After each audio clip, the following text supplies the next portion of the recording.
And I am absolutely surprise যে এখানে আমি এটাও বলবো, এটা সূত্র ধরে এই সংস্কারের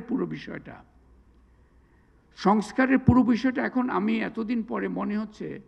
দি ইন্টারিম গভর্নমেন্টের সংস্কারে তারা অনেক কমিশন করেছে, they have given good reports, white paper করেছে, স্পেশাল টাস্ক ফোর্স করেছে, ইত্যাদি ইত্যাদি, কিন্তু সংস্কারের entire prioritisation is on a few constitutional steps. ওয়ারেজ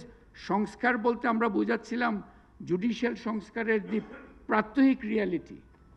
শিক্ষার, স্বাস্থ্যের, প্রাতিষ্ঠানিক, all the way they are out of focus actually, they are not, কোথাও অ্যাকচুয়ালি ওটাতে আমরা করছি না। সো এই whole of government approach,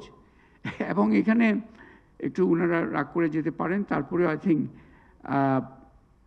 I feel that আমাদের রেগে যাওয়ার সময় হয়েছে অ্যাকচুয়ালি, এবং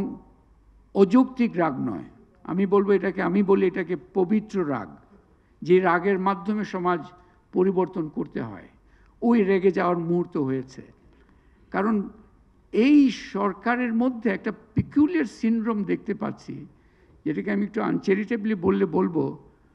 একটা new form of Kumbhakarna syndrome, listening without response. প্রচুর লিসেনিং, সবাই নয়, প্রাইভেট সেক্টরকে হয়তো শুনছে না, বাট রেসপন্স উইদাউট রেসপন্স।